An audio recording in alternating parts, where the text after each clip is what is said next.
Hello? Hello? Can you let me in? I guess not. Hey everybody, it's Peter, and I am standing outside the test track at Jim Gilbert's Wheels and Dealers, Jim Gilbert's PowerSports. Think about a dealer that cares about their customers.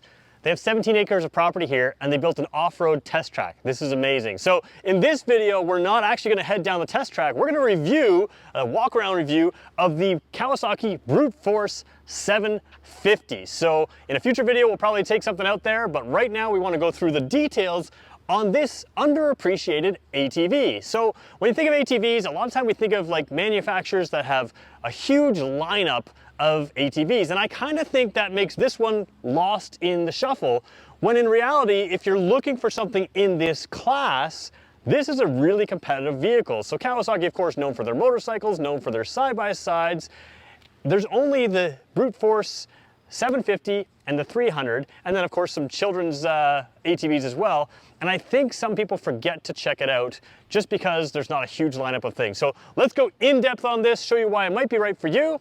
And if you're gonna buy one, this is the place to buy one. You can try it out here and they can deal with you. I talked to the sales guys about, what they talk about when they sell this, and of course they talk about the vehicle, but they also talk about this dealer. It's amazing here. You gotta check us out. All right, let's go get a closer look and do a review.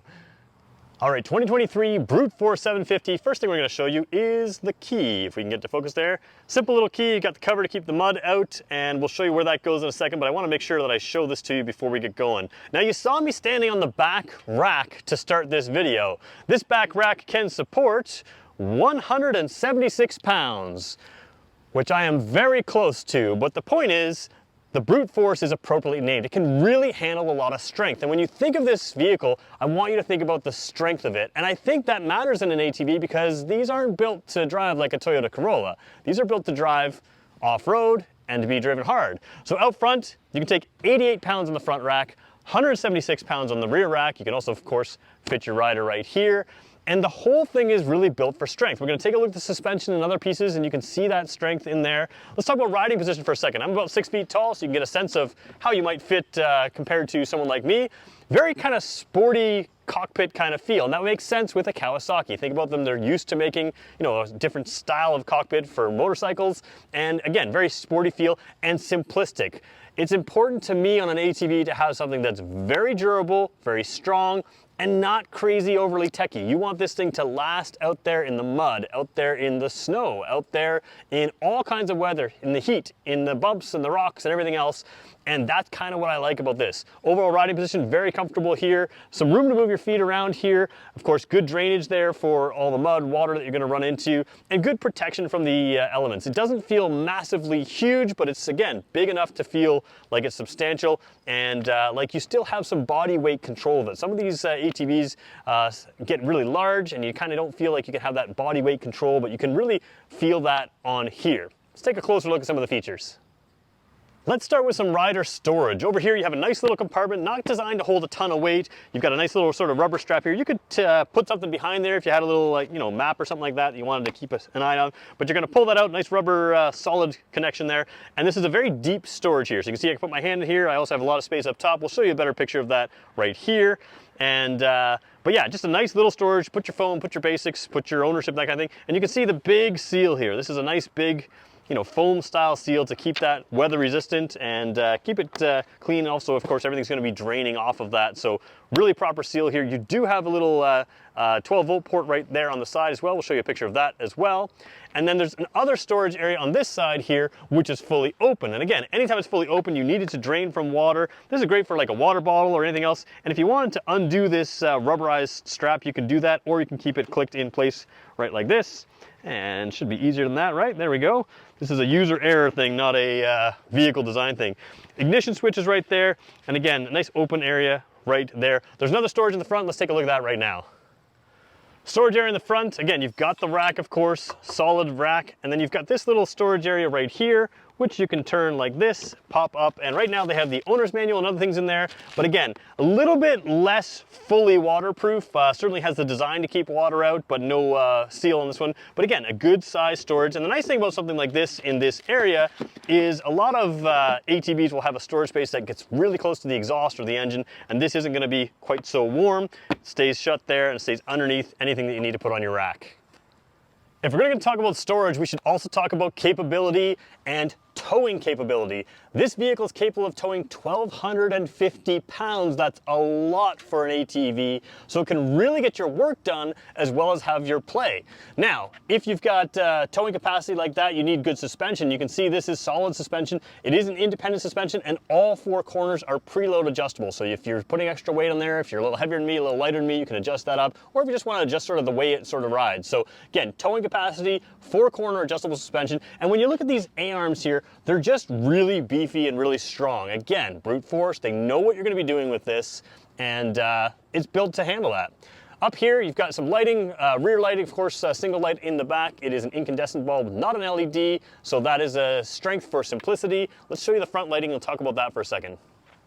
Front lighting is also simple and incandescent. Now, what I like about these incandescent lights, if you're going to drive this in the winter, these will melt snow. LED lights won't be hot enough to melt snow, but these are, you can feel a little bit of warmth in there, and that will melt the snow and ice away. So if you're driving and you get stuck out a little late or you get into a snowstorm situation, these are warm enough to melt snow. They don't look too bright on the video. That's just because the angle that I have them on the camera there. If you set the camera right in front, it would look very bright. While we're looking at the front down here, we're talking about capability. You can add the winch of your choosing down there. You've got the space to do that, and good lines here for a good approach angle, good departure angle, of course. You can get anywhere in this thing. Taking a look at the dash, I'm on a bit of an awkward angle here just to try to film it right. At the bottom you have a clock, which I think is super useful when you're out on the trails. Odometer here, which you can switch from odometer to trip A to trip B to an hour meter, which is really, really helpful because that's what you want to know for maintenance and everything else. Clear fuel gauge on the side, and really large two-wheel drive, four-wheel drive display. Everything you need, literally nothing you don't. That's what you want. We've got some warning lights on because we're not running the vehicle right now. Neutral light, reverse as well. And of course the oil light is blinking just because it's not running right now. But simple and clear display. I especially like the four-wheel drive, two-wheel drive. You can really clearly tell because just because you've hit this button doesn't mean that it switches. I put it in four-wheel drive now, two-wheel drive.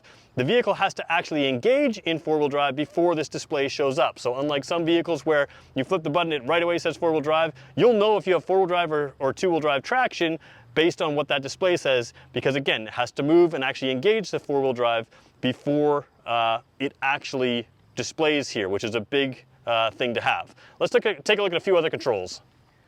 If you're thinking this is a weird angle to show controls, this is because this is one of my favorite controls in this whole vehicle. So think about this vehicle. It has electronic power steering. Now, if you have a front locker that was operated by a button, what that means is all your wheels are locked together. So when a vehicle goes around the corner, the inside wheel takes a shorter path than the outside wheel, right? So you need to take less rotations here and more rotations here. When you're in the mud, there are times you're going to want a front locker, and if you have a button, you're going to hit that button, you're going to make it through that mud that's kind of getting you stuck, or that rocks or whatever you got to climb through, and then you're going to keep going because you've forgotten you hit that button.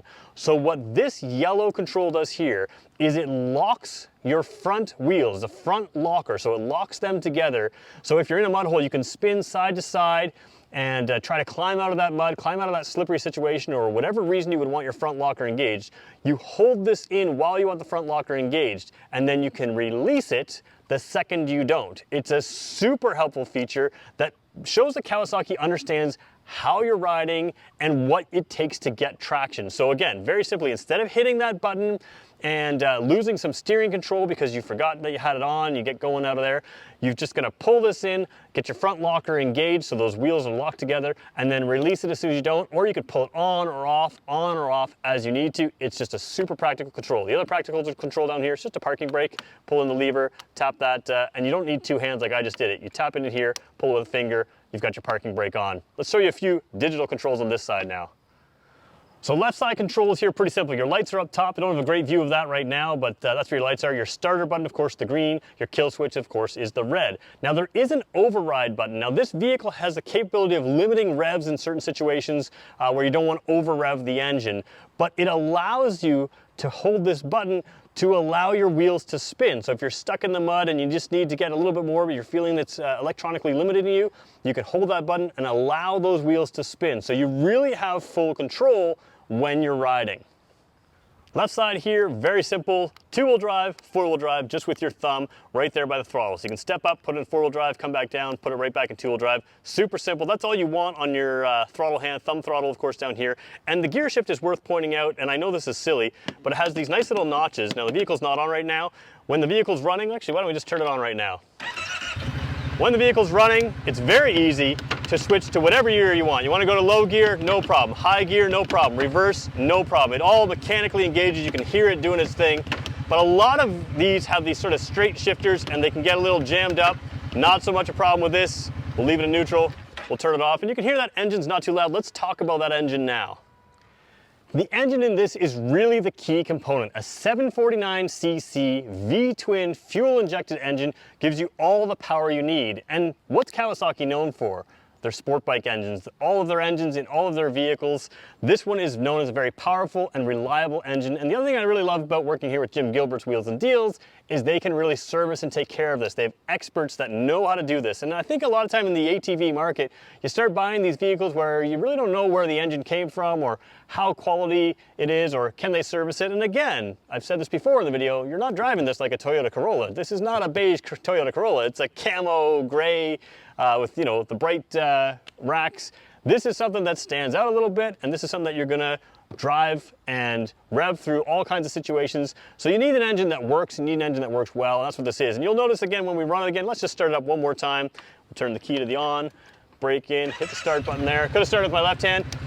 I have a mic on, you can probably hear the rumble. It is just comfortably loud, and if you're like me and you kind of want to sneak home a little late at night, you can run this around your neighborhood. It's not going to be offensive to anybody, but it does have a nice rumble to it, nice deep V-twin kind of sound to it. So very usable, quiet enough to be friendly with the neighbors, but loud enough to allow you to have that fun when you're hanging out the tail and having a lot of fun on this unit.